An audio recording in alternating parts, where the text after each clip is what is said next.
Hey you, I'm so glad you're here today. I'm Jenny Pratico from Els Indigo and I make videos about journaling, goal setting, and spirituality. It's time for my monthly bullet journal plan with me.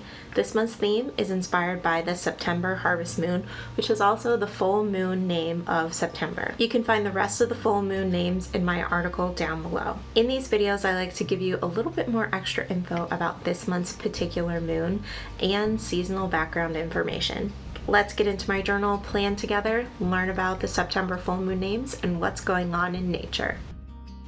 First, I'm starting off with my Dymo label maker with September and then filling in the dates for this mini calendar.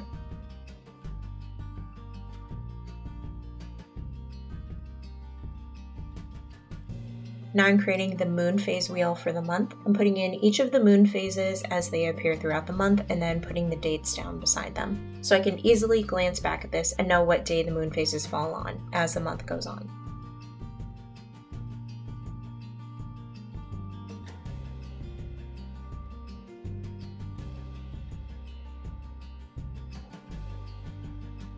Next is my monthly overview spread. I accidentally made a few more rows.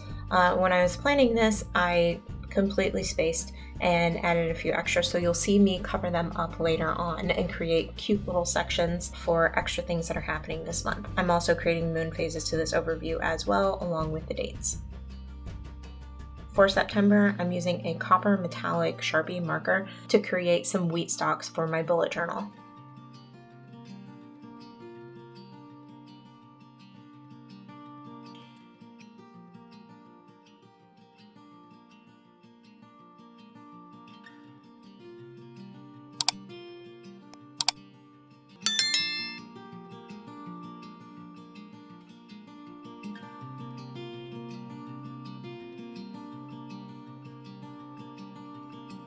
Here are the two sections that I was talking about that I covered up my little oopsie. I have a section here for the book that I complete for the month, and the little coffee cups and tea mugs on the other side are going to be my coffee dates for the month.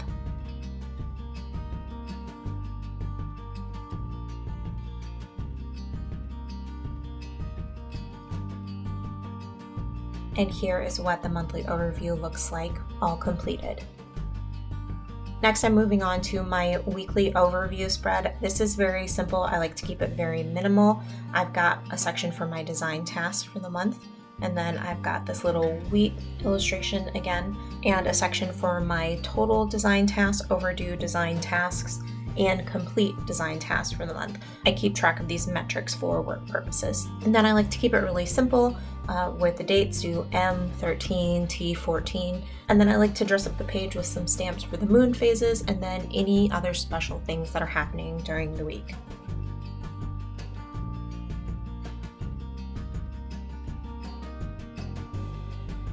In the Northern Hemisphere, the moon of the second harvest corresponds with various types of crops harvested during the fall equinox. Farmers were able to work late into the night under this bright full moon to bring in the bounty of the second harvest. The harvest moon is the full moon that happens on the date closest to the fall equinox and can occur in September or October. This is the moon that told our ancestors who lived off the land that it was time for the second harvest. The most common crops for the fall equinox full moon are corn, pumpkins, squash, gourds, beans, and wild rice. The second harvest full moon is also known by these names: the harvest moon, the wine moon, singing moon, corn moon, fruit moon, barley moon, and the elk call moon. Growing up on a Midwestern farm, this is one of the most important times of the year for the livelihood of our family and animals. If the crops didn't have a good growing season, then the harvest would fall short, leaving us with little money made, little food for the animals, and little food on our plates.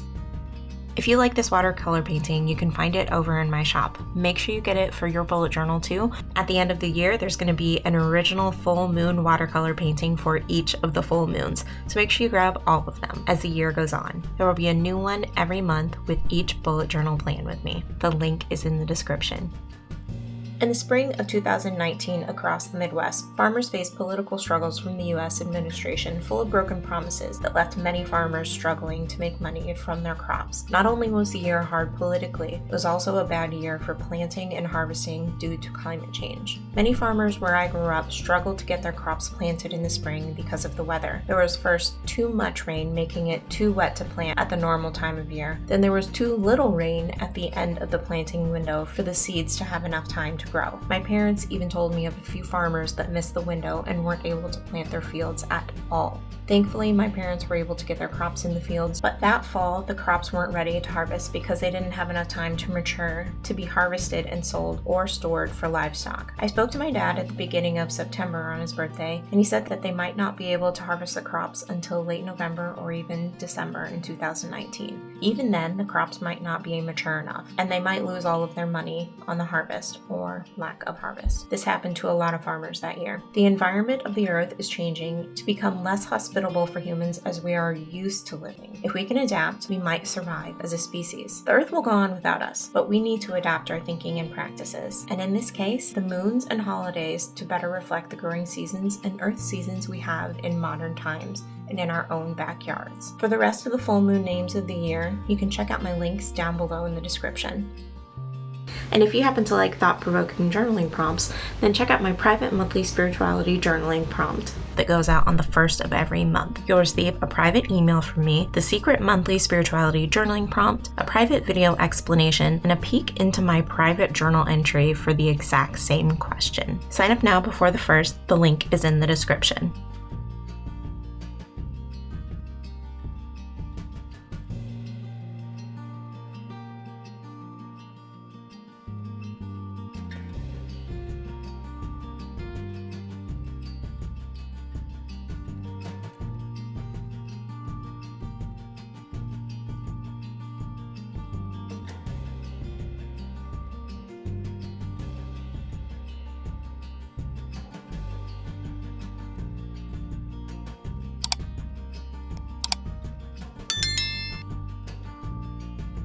I'm so grateful that you chose to spend your time here with me today, and I will see you in the next one.